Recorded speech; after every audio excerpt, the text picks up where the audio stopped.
¿Qué tal? ¿Cómo están? Muy buenas noches. Un placer saludarles. Soy Fernando del Rincón. Bienvenido a Conclusiones. Hoy es viernes. Y algunos de nosotros sobrevivimos la semana. Si le parece, nos vamos de inmediato con las 5 del día. En el número 5, Casa Blanca. ¿Todos enterados? Los demócratas de la Cámara de Representantes emitieron una citación a la Casa Blanca para documentos relacionados con Ucrania, intensificando la investigación demócrata de juicio político contra el presidente Donald Trump.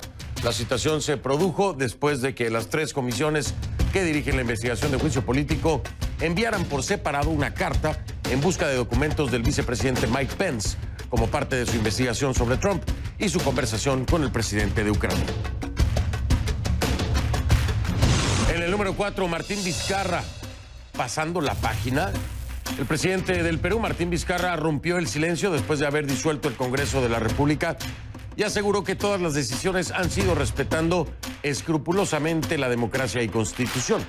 Según el mandatario, con la convocatoria de elecciones parlamentarias el 26 de enero de 2020, espera dar por superada esta etapa de confrontación. Mientras tanto, a excepción de los miembros de la Comisión Permanente, el Ministerio Público podrá investigar a 49 de los exparlamentarios, ya que han perdido la inmunidad parlamentaria. En el número 3, Honduras, narcopolítica.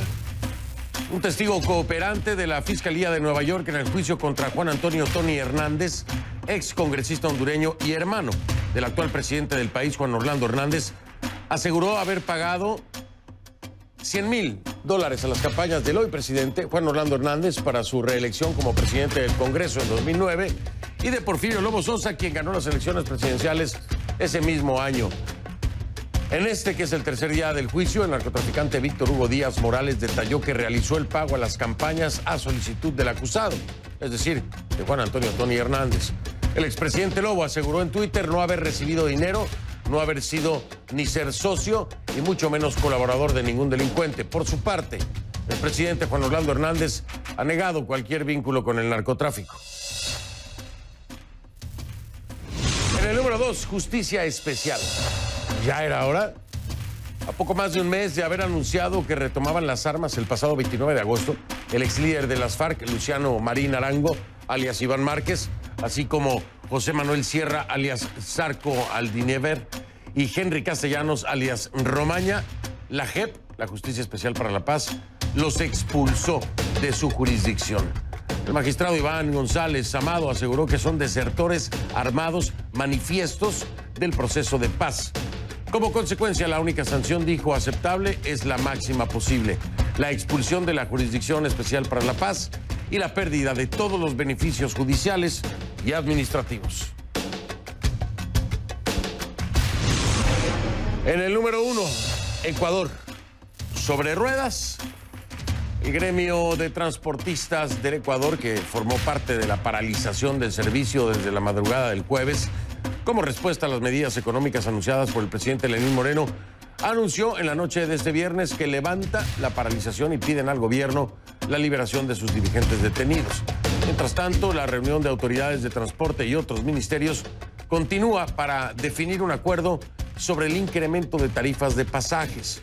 Los transportistas dejan así en manos del gobierno establecer nuevas tarifas para la transportación municipal, cantonal y provincial. Ecuador es el primer tema de la noche. Vamos a profundizar en los hechos.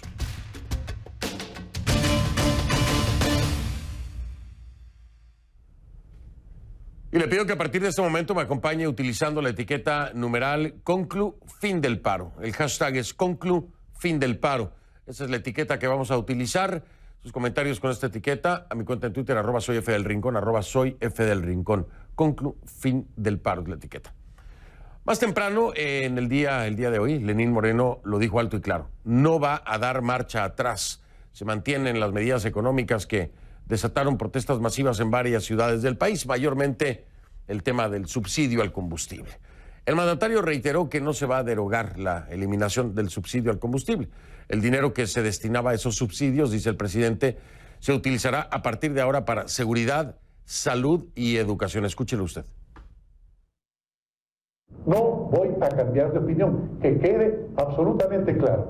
No voy a cambiar de opinión. Dialogar, sí, para encontrar paliativos, vuelvo a recalcar, incentivos para aquellos que puedan haber sido afectados por la medida.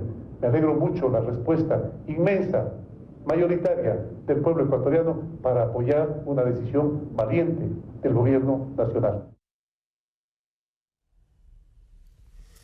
Nos vamos inmediatamente hasta Quito con Ana María Cañizares, que bueno, continúa informándonos acerca de esto y me parece que aún continúa esta reunión, todavía no ha terminado, pero ya me dirá seguramente Ana María, además este manifiesto público firmado por Ángel Gómez, que es el dirigente de los transportistas, dice que no se responsabilice y que no se responsabilizan por los hechos vandálicos suscitados. Pero Ana María, ¿qué me cuentas? ¿Ya finalizó esta reunión o no ha finalizado? ¿Qué pasa? Cuéntame. ¿Qué tal, Fernando? ¿Cómo estás? Así es. Bueno, en este momento lo que ha pasado es lo siguiente. Hace pocos minutos la Fiscalía General del Estado anunció que se dictó ya prisión preventiva por el delito de suspensión de servicio público para Jorge Calderón, uno de los principales dirigentes de la transportación del Ecuador. Y después de este anuncio también, la Fiscalía General del Estado tomará ya medidas cautelares para él y sobre todo la reunión a la que tú te referías sigue en marcha. Son reuniones técnicas que oficialmente nos han comentado, reúnen a varias autoridades. No se definirá, al menos en las próximas horas, una tarifa específica, como lo han dicho las autoridades, de forma técnica del transporte interparroquial, intercantonal y también a libertad de cada uno de los gobiernos autónomos descentralizados, es decir, de los municipios que deberán definirlo de forma independiente si se unen o no a un incremento de tarifas. Eso queda en libertad de cada uno de ellos, considerando obviamente temas técnicos y no poder disparar el precio del transporte público, Fernando. Esto es lo que está ocurriendo en este momento, pero también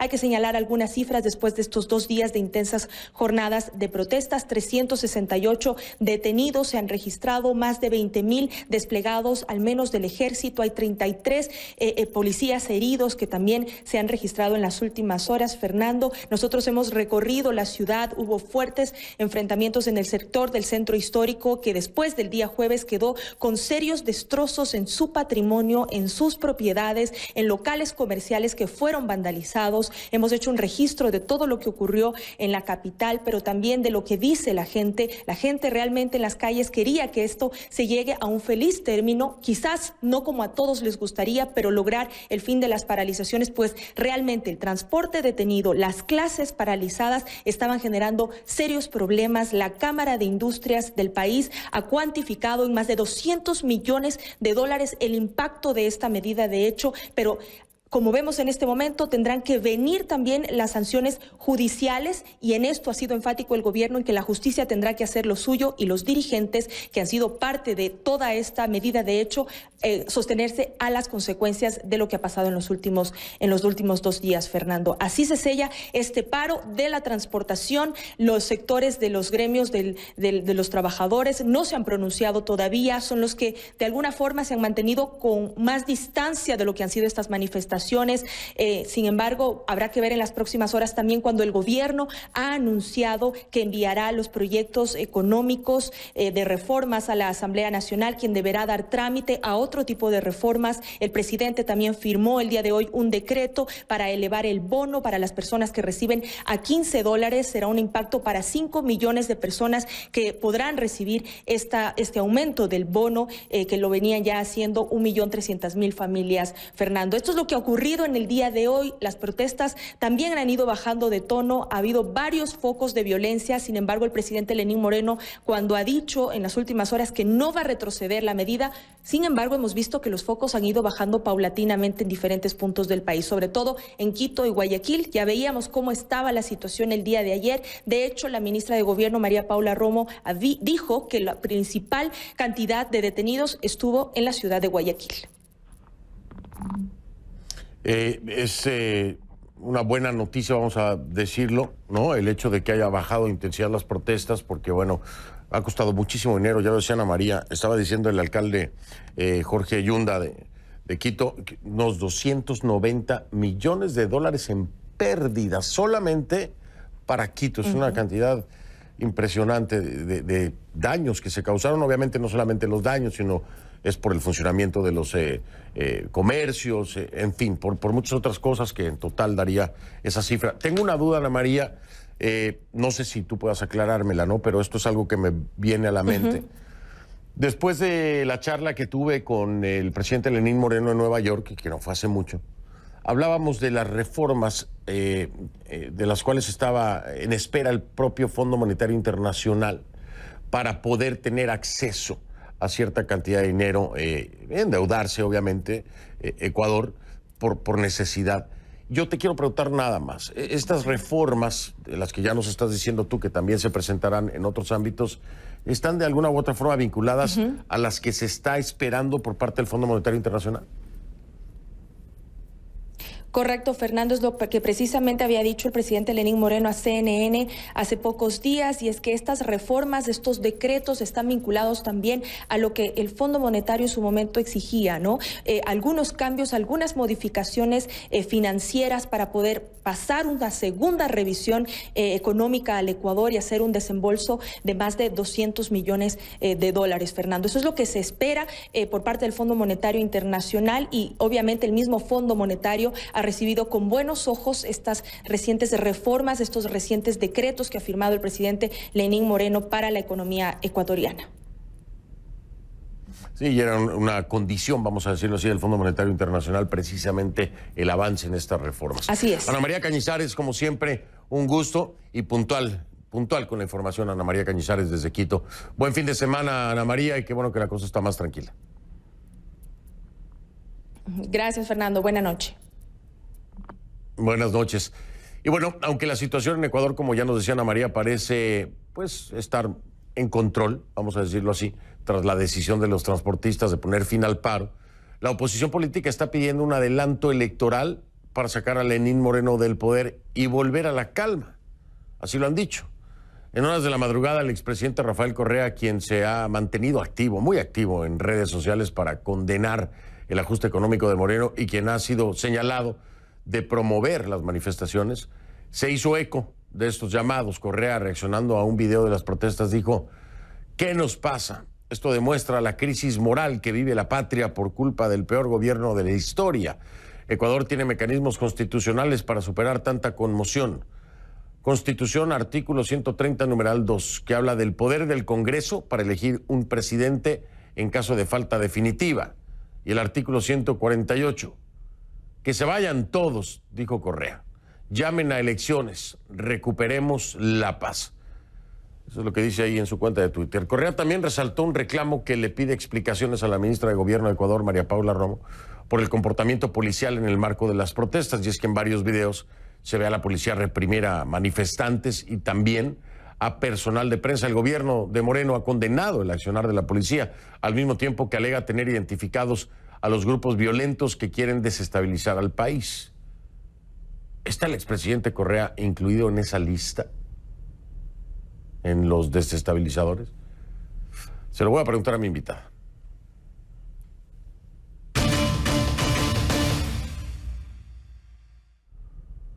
Ella es una de las protagonistas. Le doy la bienvenida a la ministra de Gobierno del Ecuador, María Paula Romo. Ministra, mil gracias por esta entrevista. Buenas noches. Y esa es la primera pregunta. En la lista, ¿está incluido el expresidente Correa? ¿Estaría detrás de estas manifestaciones violentas? ¿Qué me puede adelantar? ¿Qué nos puede adelantar a la comunidad internacional y a los ecuatorianos? Buenas noches, ¿cómo está? Qué gusto poder comentar los acontecimientos del Ecuador de los últimos días. Y permítame, para responder su pregunta, empezar separando. Creo que no se puede poner en el mismo lugar, no se puede explicar de la misma manera todo lo que ha sucedido en el país en las últimas horas. Esto creo que es lo más importante, porque por un lado hemos tenido protestas políticas, politizadas en el mejor sentido de la palabra, de sectores que se oponen a una medida que durante muchos años ha sido tabú. Una medida de eliminar el subsidio a las gasolinas en el país. Entonces, hay sectores, sobre todo los sectores sociales, el movimiento indígena, algunos sectores sindicales, que en su agenda política, en su ideario político, han sostenido un respaldo a esta medida. Eso es un tema. Ahí también hemos tenido algunas organizaciones estudiantiles y este es un tipo de protesta y una motivación de la protesta que a mí me gustaría no mezclar con las otras cosas. Por otro lado, el sector del transporte, gremios del transporte, que siempre se han caracterizado por tener una actitud de mucha presión hacia los gobiernos, de ser un sector intocado y también con muchos privilegios, precisamente por la fuerza que tienen en este y en cualquier país, pues la fuerza de negociación que tiene el transporte público, el transporte de pasajeros, el transporte de carga es muy fuerte y ese es otro sector. Pero puestos por lado estos dos sectores, uno político, otro de intereses, realmente lo preocupante en estos días, lo más grave en estos días, han sido sectores de un comportamiento de altísima violencia y que han vandalizado al menos las ciudades de Quito y de Guayaquil. Creo que eso es para explicar un poco lo que ha sucedido. Lo más grave que ha sucedido es precisamente la infiltración de estos sectores violentos que además se han comportado de maneras que no se han visto antes en el país. Nosotros nos hemos caracterizado, incluso en momentos de mucha tensión y de mucha tensión política, por manifestaciones profundamente pacíficas, multitudinarias, pero pacíficas, y estas no lo han sido. Hemos tenido vandalismo, robo a comercios, agresiones a personas, sí, agresiones evidentemente a los policías. Han intentado quemar a los policías, han arrojado llantas desde la parte alta de los puentes. Hemos tenido también cajeros electrónicos, bancos quemados, unidades de policía quemadas, centros comerciales vandalizados, y esto ha sido lo más grave de estos 2 días, pero la situación está superada. Bien, gracias por toda la explicación. De nueva cuenta le pregunto entonces, estos grupos específicos que han violentado la paz de los ecuatorianos y que han cometido actos criminales, porque al final de cuentas eso es el vandalismo, es un acto criminal, ¿están políticamente motivados? Esa es la pregunta primera, y la segunda es la misma que le hice al inicio. ¿Estaría Rafael Correa, el expresidente, vinculado a estos grupos con estos intereses? Dígame si tiene algo de información acerca de eso. Sí, nosotros creemos que sí. Este es el respaldo que se ha manifestado. No solamente Correa ha animado este tipo de acciones a través de las redes sociales desde Europa, también lo hizo Nicolás Maduro hace algunas horas, animando lo que sucedía en el Ecuador, y además la bancada de legisladores cercanos a Rafael Correa han llegado al nivel de pedir que la Asamblea Nacional solicite la salida del presidente Moreno, es decir, ellos han exacerbado esta crisis y la han elevado a un nivel de desestabilización del gobierno. Han pedido salidas del presidente, han pedido la destitución del gobierno, cosas que no estaban planteadas por ninguno de los sectores que han mantenido un debate o una resistencia a esta medida económica. Así que para nosotros están claramente identificados como aquellos sectores que tienen un interés político en este caso, que tienen un interés político en sembrar el caos, y que además este interés está vinculado con otras cosas que están sucediendo en el país.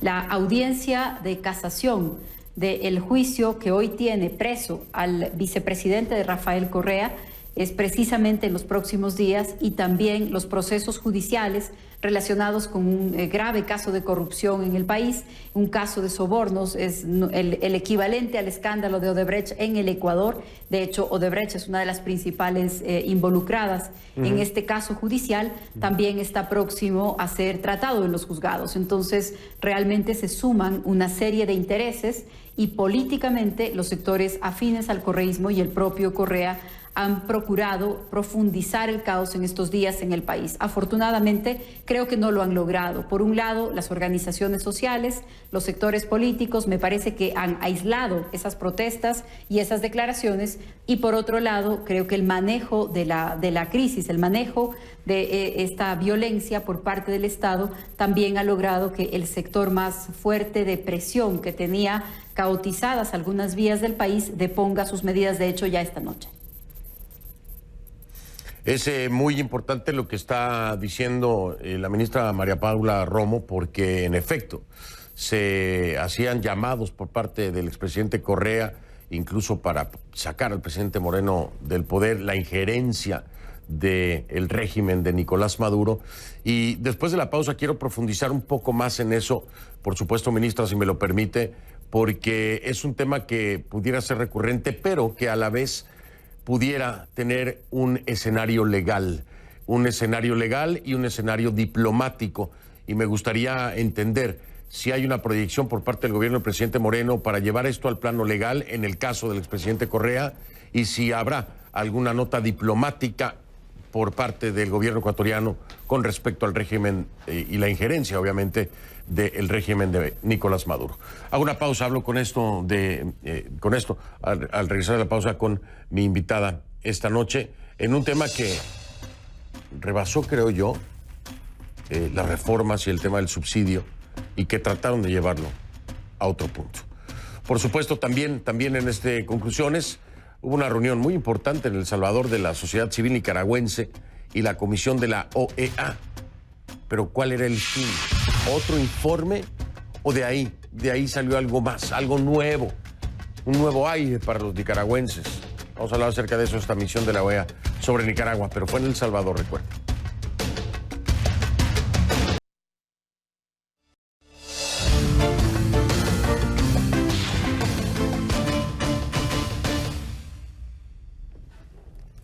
Continuamos con la ministra de Gobierno del Ecuador, María Paula Romo, y le preguntaba yo, después de escuchar sus declaraciones en torno a la participación a distancia, por supuesto, de Rafael Correa, azuzando estas manifestaciones, llevándolas a un plano político en el que incluso sugería, ¿no?, el deponer, el sacar del poder a Lenín Moreno a través de la Constitución, pero finalmente hacerlo. Y por el otro lado me decía la ministra de la injerencia por parte del régimen de Maduro, también tratando de llevar esto a otro nivel. Yo le preguntaba, ministra, si piensan llevar, en el caso de Rafael Correa, esto al plano legal, porque es un tema sumamente delicado, el intentar desestabilizar un país de esta forma y haberlo hecho de forma expresa, es decir, azuzar estas manifestaciones, porque lo vimos, todos lo vimos a través de las redes sociales a Rafael Correa. Y por el otro lado, si en el ámbito diplomático habrá alguna acción en torno a la injerencia del régimen de Maduro. ¿Qué me dice de ambas preguntas? Sí, sobre este tema, en verdad hemos tenido este tipo de pronunciamientos, de llamados, incluso para atentar contra el régimen democrático de Correa y de sus legisladores o sus dirigentes políticos también en el Ecuador. No hemos discutido, yo no lo he consultado con el presidente Moreno, si es que su decisión o su voluntad es llevar esto al plano legal.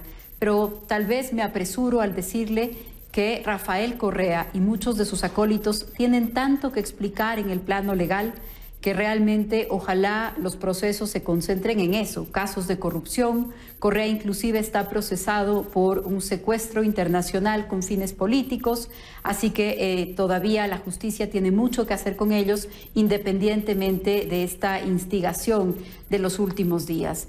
En el caso de la relación del Ecuador con Venezuela, el Ecuador hace ya tiempo no reconoce al régimen de Maduro como un régimen legítimo ni legal, así que tampoco creo que se haya considerado eso.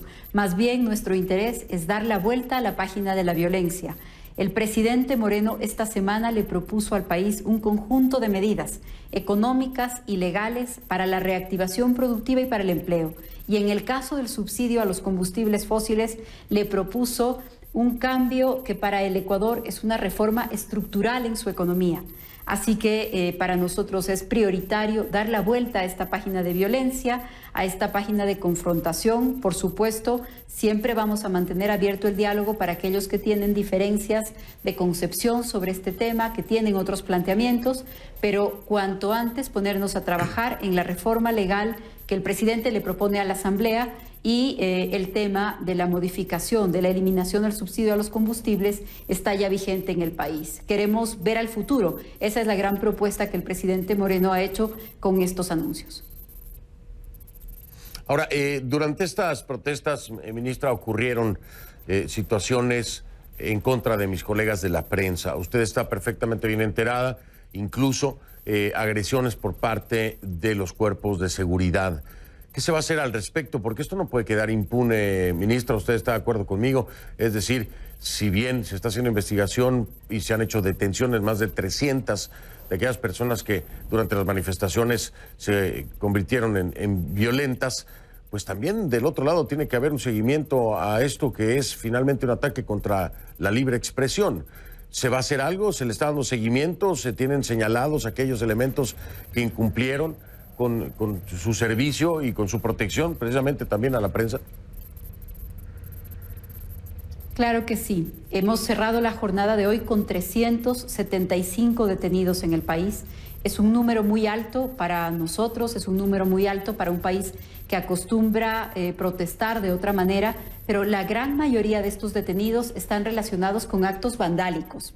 La gran mayoría de estos 375 detenidos fueron detenidos en la ciudad de Guayaquil, en donde las manifestaciones políticas en contra de esta medida fueron mínimas, yo diría casi inexistentes, pero por otro lado, los saqueos y los actos vandálicos se expresaron principalmente ahí. Entonces, esta gran cantidad de detenidos y muchos de los hechos violentos y de la actuación de la policía también se dio en ese contexto. Pero efectivamente, como usted lo ha dicho, también hemos tenido un par de episodios en los que ha estado vinculada la prensa.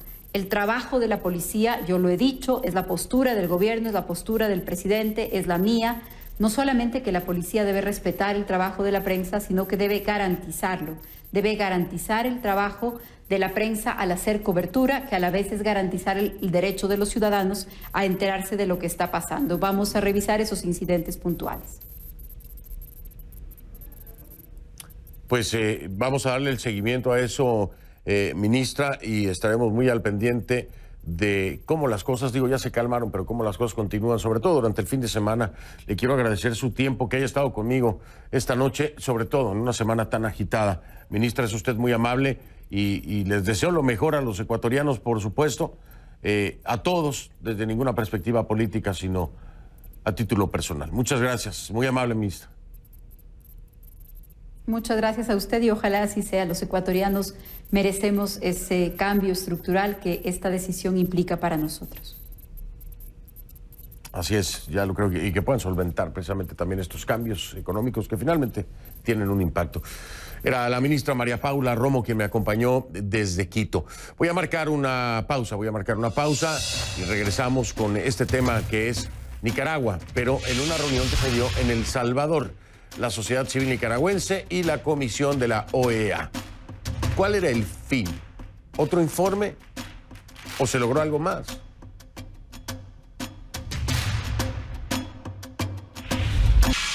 En México liberan a otras personas que estaban detenidas por el caso de los 43 normalistas desaparecidos hace ya 5 años. El subsecretario de Derechos Humanos de la Secretaría de Gobernación, Alejandro Encinas, denunció que a la fecha de los 142 detenidos quedan 64 personas en proceso. Esto, por supuesto, en la investigación de la desaparición de los 43 de Ayotzinapa.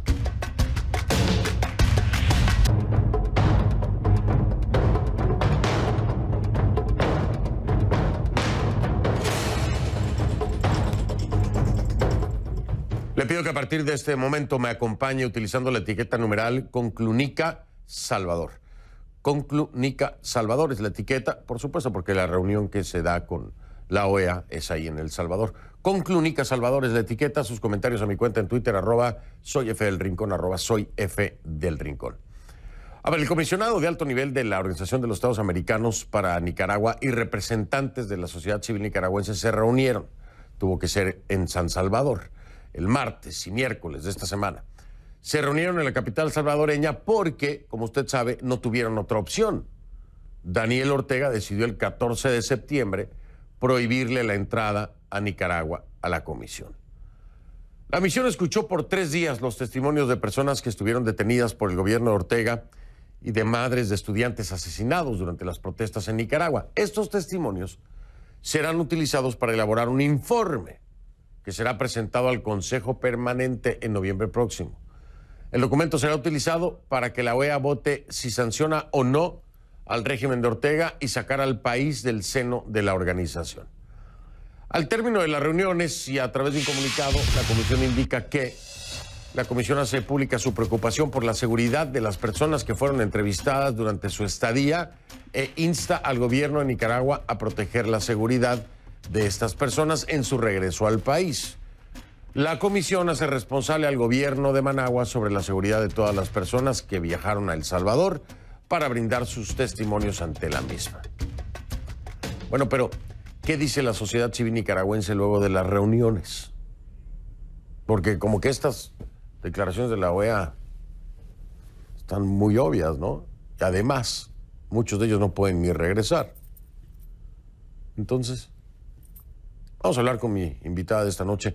Es una de las protagonistas, ella estuvo ahí.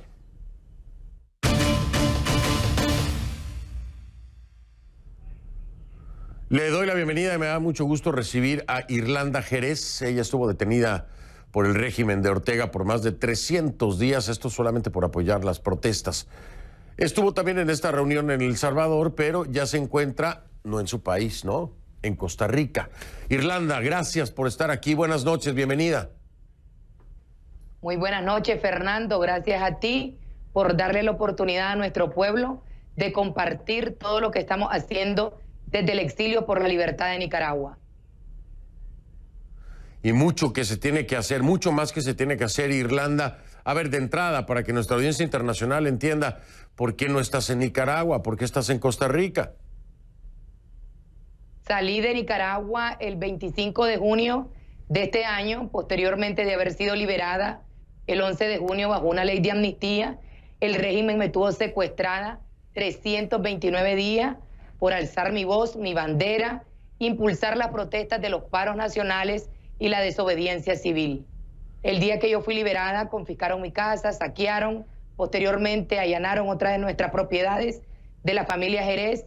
Salí rumbo a la 49 sesión de la Asamblea de la OEA en Medellín, Colombia. Y desde entonces estoy en un viaje mochilero azul y blanco libertador por la libertad de Nicaragua, denunciando a la narcodictadura terrorista, criminal y genocida que impera en Nicaragua.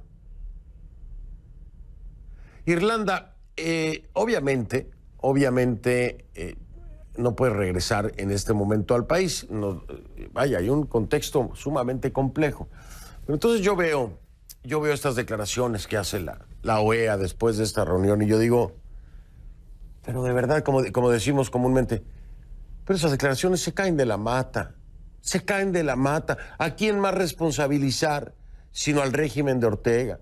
¿Cómo pedirle a un régimen que le ha negado la entrada a la OEA que se ocupe de su seguridad? Irlanda, me parece que es hasta correcto, cierto Fernando. punto insultante, ridículo. Irlanda, ¿cómo lo toman ustedes? Por supuesto, Fernando, los nicaragüenses estamos convencidos que en Nicaragua lo que existe es un crimen organizado, es una mafia organizada transnacional, aliado con Venezuela, Bolivia y Cuba, los cuales están en el poder a punta de armas, balas, saqueos, robo, asesinatos y aterrorizando a todo nuestro pueblo. Esto es lo mismo que sucede en las 4 dictaduras que tenemos actualmente en América Latina. Estuve de viaje y de visita por unos días en la ciudad de San Salvador, en El Salvador, para exponer los horrores que vive el pueblo de Nicaragua a manos de estos criminales. Expusimos claramente y le hemos pedido a esta comisión de alto nivel un informe contundente. Es un informe más de los tantos informes internacionales donde ha dejado en evidencia que en Nicaragua no existen libertades. En Nicaragua no hay un derecho a la vida ni a los derechos de la libertad de prensa, expresión, movilización y organización. El pueblo de Nicaragua está en rebeldía, está en desobediencia, está en resistencia y le hemos pedido a esta comisión de alto nivel que presente este informe lo más pronto posible, que no espere el 11 de noviembre. Se han comprometido con nosotros en presentar el informe antes del plazo de los 75 días, ya que cada día que pasa es un nicaragüense asesinado, un nicaragüense secuestrado, un nicaragüense violado, un nicaragüense que probablemente está desaparecido en este momento. Y nosotros continuamos en el exilio denunciando al régimen. Ahora, ¿qué esperan, Irlanda? ¿Qué esperan después de este informe? Tú lo dijiste muy claramente. Yo lo denuncio siempre y digo que hay un punto en el que Ya basta de informes, informe tras informe, tras informe, tras informe, mientras las cosas en el país no cambian. Los nicaragüenses siguen padeciendo lo mismo y Ortega sigue al frente. ¿Qué esperan ustedes que ocurra con este informe? ¿Algo diferente? Lo que sí bien es cierto, Fernando, que cada día que pasa es un día menos de esta narcodictadura terrorista y un día más cerca de la victoria del pueblo de Nicaragua, de nuestra libertad. El informe de la OEA de la Comisión de Alto Nivel será presentada en una asamblea extraordinaria ante dicha organización, exponiendo una vez más los horrores, y esperamos que así sea, un informe que lleve sangre, dolor, luto, tragedia, crimen para todo el pueblo, que tienen completamente toda Nicaragua, encarcelado a todos los millones de nicaragüenses y un éxodo enorme de más de 100,000 nicaragüenses que se encuentran en el exilio en este momento. Nosotros estamos esperando que esta organización actúe de manera contundente bajo el marco de la Carta Democrática, que es lo que le corresponde, igualmente exponiendo cada día a la comunidad internacional que no es posible que en el siglo XXI estén delincuentes delinquiendo en la política. La política es el arte de servir a quien te ha elegido, no es el arte de delinquir a los que te eligieron. Y actualmente no tenemos personas políticas sirviendo, sino un crimen organizado delinquiendo a altos niveles. Los países tienen absolutamente las pruebas claras de que son un cartel aliado con el ALBI y el cartel de los soles. ¿Qué espera la comunidad internacional para apoyar a los pueblos latinoamericanos que luchan valientemente desarmados? Esto no es una lucha solamente del pueblo de Nicaragua. Esto no es un problema solamente del pueblo de Nicaragua. Esto es algo que llega más allá de nuestra frontera, que afecta la seguridad de todo este continente americano. Para decirte, en las protestas de la insurrección, 4 extranjeros han sido asesinados y 3 de ellos ciudadanos norteamericanos. Una joven estudiante de medicina brasileña. ¿Hasta cuándo? Hasta que asesinen a un chelito, pelo rubio, ojos azules. Entonces, realmente la situación es una muy buena pregunta. Perdón, Irlanda, te decía, es una muy buena pregunta. Por lo tanto, nuestras declaraciones, nuestra petición a la comunidad internacional es sanciones directas para los criminales, para la familia Ortega Murillo y sus aliados, para magistrados, el ejército, la policía orteguista, todos los paramilitares. Increíble que 8 jueces han condenado a los nicaragüenses hasta el momento y ninguno ha sido ni siquiera sancionado la visa. En este momento hay 139 nicaragüenses secuestrados y probablemente uno de ellos Irlanda, está siendo golpeado. Sí, como se ha registrado ya en otros informes, el tema de la tortura. Hay violaciones a los derechos humanos registradas, asentadas en documentos y testimonios de lo que ocurre en Nicaragua. Y la comunidad internacional quiere seguir haciendo informes. Voy a hacer una pausa para que regresemos a hablar de esto, Irlanda, de los informes a la acción, porque no lo hemos visto en otros casos. ¿Por qué con Nicaragua podría ser diferente? Irlanda Jerez desde Costa Rica me está acompañando, ya regreso con ella después de una pausa. Ya vengo.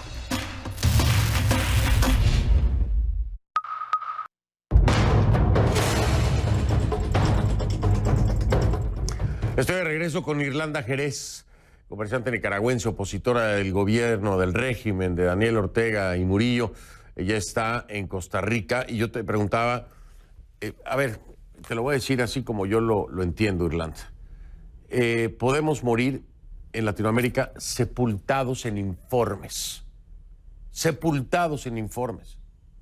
y aún así no ver acción contundente de la comunidad internacional. ¿Por qué crees que con Nicaragua sería diferente? Nicaragua es un pueblo rebelde, Fernando. Nuestro pueblo sigue insurreccionado. Este domingo 6 de octubre estoy acá acompañando a todos los exiliados en Costa Rica, más de 100,000, en una marcha Grito por la Libertad a partir de las 9 de la mañana en el Parque La Merced. Por lo cual aprovecho este espacio para invitar a todos los nicaragüenses a que continuemos las movilizaciones dentro y fuera de Nicaragua por nuestra libertad. Nicaragua no se vende, no se rinde y nosotros vamos a continuar luchando por esa libertad que realmente nos tienen en este momento secuestrada. Quiero enviar a través de este segundo también la solidaridad con los pueblos de la costa atlántica que han sido en este momento perpetrados, asesinados, las comunidades indígenas misquitas, los cuales se le han cometido crímenes de lesa humanidad desde Nicaragua. En Nicaragua continuaremos luchando, denunciando y esperamos todos los nicaragüenses y todos los latinos que realmente la comunidad internacional actúe, que no siga siendo cómplice de las narcodictaduras terroristas, criminales y asesinas de todos los pueblos latinos, que enfrentan valientemente el derecho a la vida y a las libertades. Sí. Irlanda, no hay nada que desee yo más que haya acción, pero antes que eso, solución para que mis hermanos nicaragüenses estén bien. Y así lo deseo, al igual que deseo que tú estés muy bien, aunque estés en Costa Rica. Un fuerte abrazo y mil gracias por haberme atendido en este viernes por la noche. Irlanda, gracias. Gracias a ti, Fernando, y seguimos en este maratón cívico y pacífico por nuestra libertad. ¡Viva Nicaragua libre! Gracias, Irlanda. Gracias, Irlanda. Jerez me acompañó desde Costa Rica. Una pausa. Ya Empieza la contienda por la casa. En Instagram nos vemos. Mi cuenta es F del Rincón. F del Rincón en Instagram. Ahí los veo. Oiga, como siempre le digo, si no lo vio en conclusiones, no lo vio. Soy Fernando del Rincón. Es viernes y algunos de nosotros sobrevivimos la semana, así que valórelo y disfrute el fin de semana. Lo veo el lunes. Ah, no, el lunes no, el martes. El martes lo veo.